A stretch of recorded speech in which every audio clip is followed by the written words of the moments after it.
Salve amigos do canal Detetives Vascaínos, tudo bem? Muito boa noite a todos, está entrando no ar mais uma edição diária do informativo no canal, um boletim sério, completo e com todos os detalhes do Vascão para você. Nos últimos dias o foco todo ficou em cima da janela de transferências, chegada de reforços, busca por zagueiros e pouco se deu importância ao jogão que vai ocorrer na próxima quarta-feira diante do Atlético Paranaense e que vai definir aí o time que seguirá na Copa do Brasil de 2024 e, consequentemente, avançar para as semifinais. E nesse boletim de hoje, resolvi te colocar para atualizar para vocês como o Vasco e Atlético estão se preparando para este duelo. Uma coisa é certa, ambos estão vivendo momentos opostos e isso pode ser determinante para o resultado da partida. Eu já te conto tudinho sobre ambas as equipes, mas antes já sabe, né? Larga o dedo nesse like, mostra que você gosta do meu trabalho, compartilhe o conteúdo e venha se juntar a nós nesta plataforma. Bom, vamos ao que interessa. Falar de reforços é sempre bom. Aliás, essa busca por nomes no mercado, possíveis transações, é um dos fortes do meu trabalho. Tenho prazer de apurar com as partes quando há alguma negociação na mesa. Mas hoje eu te peço licença, até para não ficar muito repetitivo, mas para a gente poder falar de outro assunto que também é tão importante quanto esse, o jogo de volta da Copa do Brasil. Meus amigos, a data FIFA fez com que o Brasileirão parasse e pouco se fala de como estão aí o planejamento de Vasco e Atlético para esse jogão que ocorre na próxima quarta, lá na casa deles. Aliás, a data FIFA veio em boa hora para as duas equipes, porque permite ao Rafael Paiva corrigir os erros individuais e coletivos que tem visto na sua equipe, recuperar alguns jogadores importantes, como o Coutinho, por exemplo, descansar os atletas e, no caso, o Atlético se reencontrar após a sequência de derrotas que tem passado. Mas, afinal, como anda a preparação dessas duas equipes para esse duelo? E é justamente esse tema que a gente vai abordar agora, porque o Vasco iniciou hoje as atividades visando esse compromisso da próxima semana. Antes, o time ganhou folga para poder dar uma boa descansada, recarregar as baterias e voltar repaginado aos treinos. Hoje os trabalhos começaram cedo no CT Moacir Barbosa, os jogadores cumpriram uma série de atividades físicas, depois foram a campo para serem instruídos pelo Rafael Paiva. As ausências nesses treinamentos foram dos jogadores que estão servindo às suas seleções dos seus países. Caso do Puma Rodrigues, que está com o Uruguai, onde joga amanhã e na próxima terça-feira contra Paraguai e Venezuela, respectivamente. Do chileno Jean David, que está com o Chile, onde joga hoje com a Argentina e no dia 10 contra a Bolívia. E os garotos Ryan e Leandrinho, que estão com a seleção sub-20. Eles fizeram amistoso hoje em São Januário contra o México. E no domingo, dia 8, vai repetir o mesmo amistoso em São Januário, como preparação para o Sul-Americano sub-20, que será disputado em janeiro de 2025 no Peru. Inclusive o Ryan, as informações que temos é que ele entrou bem no jogo, deu passo pro gol, fez gol, enfim. Brilhou o garoto aí, o cria de São Januário. Tirando eles, o grupo estava completo, inclusive com o Felipe Coutinho, que está definitivamente recuperado da sua lesão na coxa e da Covid que contraiu recentemente. Pelo longo tempo em que ficou fora dos gramados, a tendência do Rafael Paiva colocar o jogador gradativamente, até porque o time deu uma encaixada aí com o Payet, com o David e com as outras peças que o Paiva colocou em campo.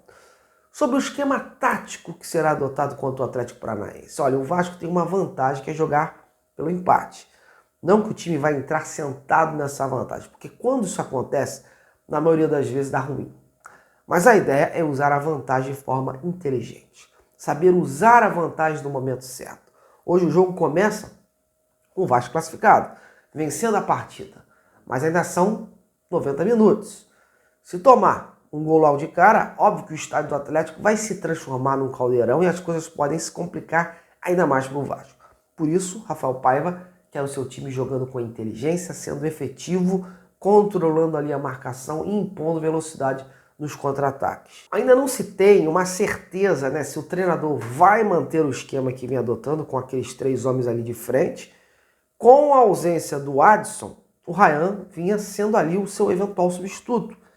Mas há também uma outra possibilidade, né, até de reforçar a marcação do meio-campo, mantendo ali o Esforça, né, ao lado do Hugo Moura, incluindo o Cocão, e deixando o Paê e o David ali flutuando. Eu digo isso porque o Vasco tem um baita desfalque para esse jogo, que é o João Victor, que foi expulso. O zagueiro tinha barrado o Léo Pelé, que saiu do time após falhar muito, e por conta das grandes críticas que sofreu. Ele foi preservado, mas não voltou. E a zaga titular ficou sendo Michael e João Victor. Com a ausência do João, o Léo tem tudo para voltar. Mas daí a preocupação de dar mais solidez ao meio-campo, para que a zaga fique mais fortalecida. Mas isso são suposições, né?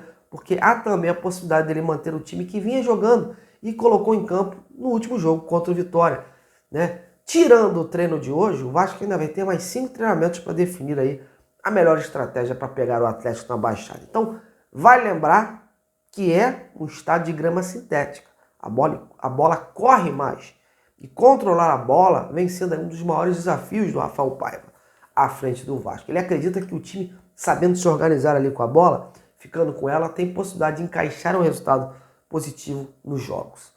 Aliás, outro desafio nesse jogo é evitar as oscilações. O Vasco vem tendo tempos distintos em campo, e isso é ruim, porque sai atrás, para virar, exige uma força muito grande do grupo, né? E não dá para contar com a sorte sempre. E nos 2 últimos jogos, contra o próprio Atlético Paranaense, o Vasco saiu perdendo. Eles largaram na frente e o Vasco foi lá e virou. Então, agora a história é outra. O jogo é na casa deles, o que torna uma missão ainda mais difícil. Então, esse está sendo aí o início do trabalho do Vasco, visando o jogo de quarta. Bom, agora vamos saber como está o Atlético Paranaense. Eu tive todo um cuidado de apurar o outro lado, que cá para nós vive uma fase negra. A pressão é gigantesca sobre o técnico Martim Varini, né? O uruguaio está na corda bamba, e eu não duvido que caso perca a classificação para o Vasco, deixe o clube.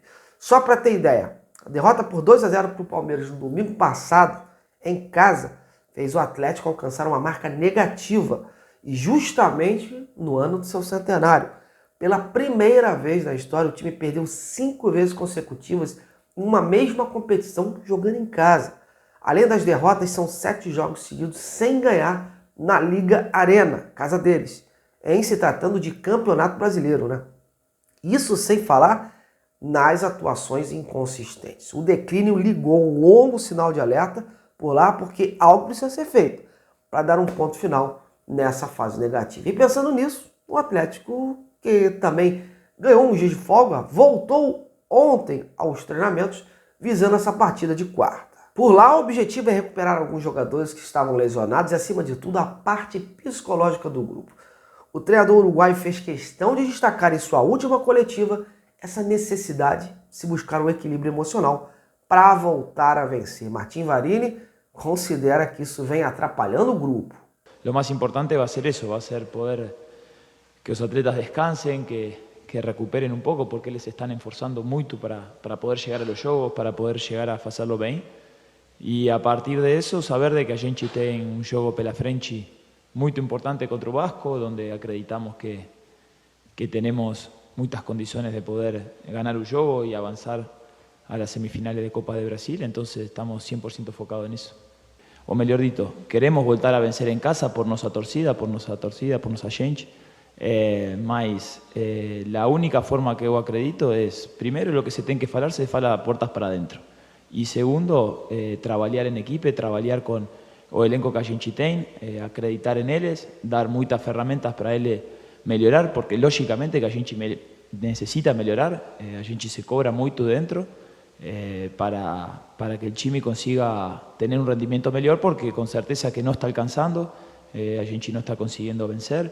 E o Atlético deve ter 2 novidades para esse confronto, viu? O goleiro Léo Link, vetado pelo departamento médico no último domingo pelo Campeonato Brasileiro contra o Palmeiras, e o atacante Pablo, recuperado da sua lesão muscular. Os dois estão treinando normalmente e devem ser relacionados para essa decisão, principalmente o Pablo, né, que vinha sendo aí um diferencial lá no ataque. E por isso há todo um cuidado para preparar o jogador para essa decisão aí contra o Vasco. Bom, mas é isso. Essas são as primeiras informações já projetando o jogo entre Atlético e Vasco na próxima quarta. Mas muita água ainda vai rolar debaixo dessa ponte, mas já deu aí para você ter uma pequena noção do cenário. Bom, eu me despeço por aqui. Qualquer fato novo apareço. Te agradeço de montão. Em breve estou de volta. Até lá!